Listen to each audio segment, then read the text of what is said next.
চট্টগ্রামে জাহাজে আগুনের বিস্তারিত জানাতে বন্দরের বহির্নোঙর থেকে যুক্ত হচ্ছেন সহকর্মী মাসুদুল হক। আপনার কাছে আর নতুন কি তথ্য রয়েছে? উদ্ধার লোকজন কেমন রয়েছেন এবং সবাইকে উদ্ধার করা গেছে কিনা জানাবেন বিস্তারিত। এবং বর্তমানে পরিস্থিতি স্বাভাবিক, অর্থাৎ ভোর পাঁচটা নাগাদ জাহাজের যে আগুন সেটি নিয়ন্ত্রণে চলে আসে এবং এই ঘটনায় আপনি ইতিমধ্যে জেনেছেন একজনের মৃত্যু হয়েছে, তার নাম হচ্ছে সাদেক। তিনি সেই বাংলার সৌরভ জাহাজের তিনি নাবিক ছিলেন এবং আহত হয়েছে আরও বেশ কয়েকজন। তারা কিন্তু এই মুহূর্তে তাদের স্বাভাবিক অবস্থায় আছে তারা।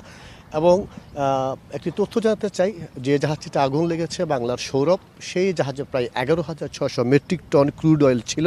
সেগুলো আজকে খালাস করে, অর্থাৎ এই জাহাজের কার্যক্রম আজকে কিন্তু শেষ দিন। এই জাহাজের আজকে এই তেলগুলো খালাস করার পর সেটির কার্যক্রম বন্ধ করার কথা, কিন্তু দুঃখজনকভাবে যে আগুন লেগেছে এই ঘটনায় ইতিমধ্যেই আমরা জানতে পেরেছি বিএসসি, অর্থাৎ এই রাষ্ট্রায়ত্ত প্রতিষ্ঠান বিএসসি, এই জাহাজের মালিক বাংলাদেশ শিপিং কর্পোরেশন, তারা 10টার দিকে একটা ব্রিফিং করবে।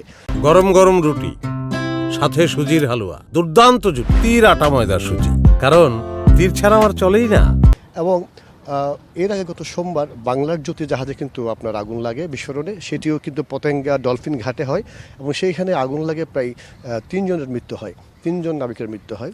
এবং এই গত 4 থেকে 5 দিনের ব্যবধানে রাষ্ট্রায়ত্ত মালিকানাধীন 2টি জাহাজে আগুন লাগার ঘটনায় নানা প্রশ্ন দেখা দিয়েছে।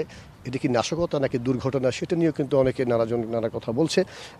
এবং এই জাহাজে আসলে যে বাংলার সৌরভ জাহাজে প্রায় 11,600 মেট্রিক টন যে ক্রুড অয়েল অর্থাৎ তেল রয়েছে, সেগুলোর কী অবস্থা, এই বিষয়ে কোনো তথ্য এখনও পাওয়া যায়নি। এবং এই বিষয়ে একটু পরেই যখন ব্রিফিং হবে যিনি বিএসসির এমডি তিনি জানাবেন। তবে এই জাহাজে মোট 48 জন নাবিক ছিল, তার মধ্যে 47 জনকে উদ্ধার করা হয়েছে। এর মধ্যে নিহত হয়েছে একজন। যিনি নিহত হয়েছেন তিনি কিন্তু গতকাল রাতে যখন বিকট শব্দে একটার দিকে আগুন লাগে, তখন তিনি ভয়ে জাহাজ থেকে সাগরে ঝাঁপিয়ে পরে সাগরে ভাসমান অবস্থায় তার মরদেহ উদ্ধার করা হয়। এবং মূলত নৌবাহিনী, কোস্টগার্ড, বন্দর কর্তৃপক্ষ তারা প্রায় 4 ঘন্টা চেষ্টা চালিয়ে আগুন নিয়ন্ত্রণে। এই মুহূর্তে জাহাজের অবস্থা স্বাভাবিক এবং যিনি নিহত হয়েছেন সাদেক, সেই জাহাজের ক্রু, তার মরদেহ রাখা হয়েছে চট্টগ্রাম মেডিকেল কলেজ হাসপাতালের মর্গে। তো এই ছিল আমার কাছে চট্টগ্রাম থেকে খবরাখবর। অনেক ধন্যবাদ আপনাকে।